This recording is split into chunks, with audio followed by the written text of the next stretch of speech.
Alright, I want you to picture this. Imagine stepping right into the shadowed halls of ancient Rome's imperial palace. This is a place where absolute, unimaginable power resides. But today, we're going to look past all that gleaming marble and peek into the dark corners. We're talking whispers of betrayal, treachery, and ultimately fratricide looming over two royal heirs. It's the story of a family dynasty that literally had the entire world at its fingertips, but was quietly rotting from the inside out. So, what truly transpired between the sons of Emperor Septimius Severus? On paper, these two were seemingly destined to rule the known world together in perfect harmony. But in reality, they ended up tearing their family and the mighty Roman Empire itself completely apart. Behind that shiny veneer of shared power, blood was going to be spilled. History would remember their names not for unity, but for devastating, deep-seated enmity. Part 1. Heirs to the Empire.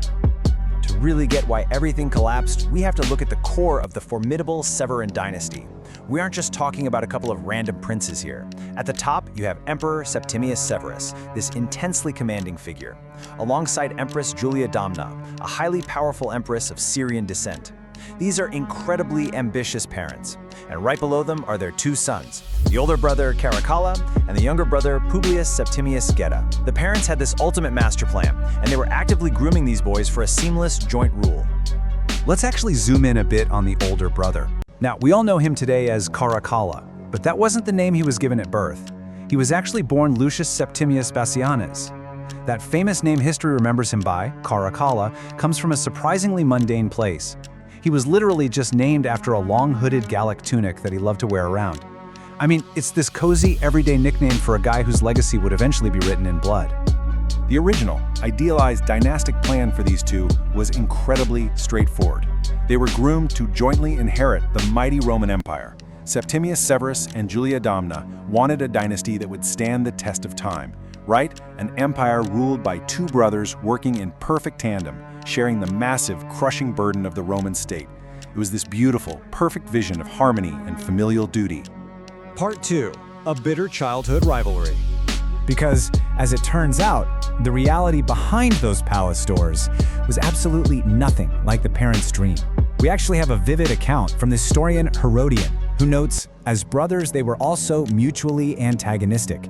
This dated back to their rivalry as children when they quarreled over quail fights or meetings in the cockpit or wrestling bouts with each other. This is so fascinating to me because it shows that their deep-seated hatred wasn't born out of some complex political theory. It started with petty, earthly childhood games. They were literally fighting over birds and wrestling matches way before they were fighting over Roman legions. And this rivalry infected every single facet of their daily lives. If one brother loved a specific play or a theatrical recitation, well, that was reason enough for the other brother to absolutely despise it. They never, ever shared the same tastes. Herodian pointed out that literally anything one liked, the other hated. It was this exhaustive, complete, and utter disagreement on just how to exist in the world.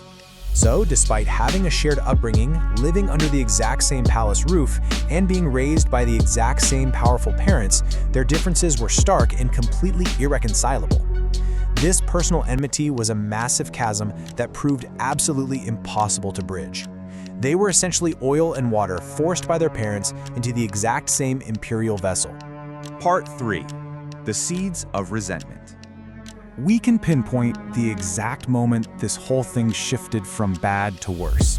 The fateful year of 198 CE. This was the year their father made a highly calculated political decision. And it was a decision that took a toxic but fairly standard sibling rivalry and transformed it into a full-blown imperial crisis. 10. That is how old Caracalla was in 198 CE. Just 10 years old, a literal child. Yet, at this incredibly tender age, he was suddenly thrust into the ultimate sphere of power. Septimius Severus decided to elevate his 10-year-old son to the ultimate rank of Augustus. Now, this wasn't just some honorary ribbon to make a kid feel special. No, this was a title marking Caracalla as a full co-emperor alongside his father. Just imagine the immense power, the untouchable status, and the absolute authority suddenly handed to a 10-year-old boy. Overnight, he was officially sitting at the very pinnacle of the known Roman world. But wait, What about the younger brother? Well, this is where the incredible resentment starts building. Geta was younger by just one single year. He was 9 years old. But instead of being made an equal co-emperor, Geta was given the title of Caesar. Now, in the imperial hierarchy of the time, Caesar was strictly a junior rank. So he was relegated to this lesser role, even though he was just as royal and just as ambitious. Separated from his brother by a mere 12 months of age, but suddenly he's a lifetime away in power. Look at this imperial hierarchy side by side. On the left, you've got a 10-year-old elevated to Augustus, sharing the throne as co-emperor. On the right, a 9-year-old relegated to a junior rank. You can instantly see exactly why Geta felt profoundly slighted by his own father. That delicate familial balance, it was completely shattered. One brother was essentially handed the keys to the empire, and the other was told to stand silently behind him. This official disparity in rank basically took their bitter childhood feud and armed it with deadly political ambition. It sowed completely irreversible seeds of resentment. Geta was now forced to literally look up at the brother he already despised, while Caracalla could look down on the brother he hated, but now with the full weight of imperial authority backing him up. Which leaves us with a massive, incredibly dangerous question. How does this unequal power dynamic and simmering hatred ultimately shape the Roman Empire? You have two boys who absolutely loathe each other, now actively maneuvering within the highest echelons of global power. It's a striking reminder of exactly why this history matters. Because when you mix absolute power with deeply human, petty grievances, the fallout can literally shake the foundations of the world. The stage was absolutely set for an inevitable, bloody fratricide. If you want to see exactly how this tragic timeline explodes, I highly encourage you to dive deeper into the history of the Severan dynasty.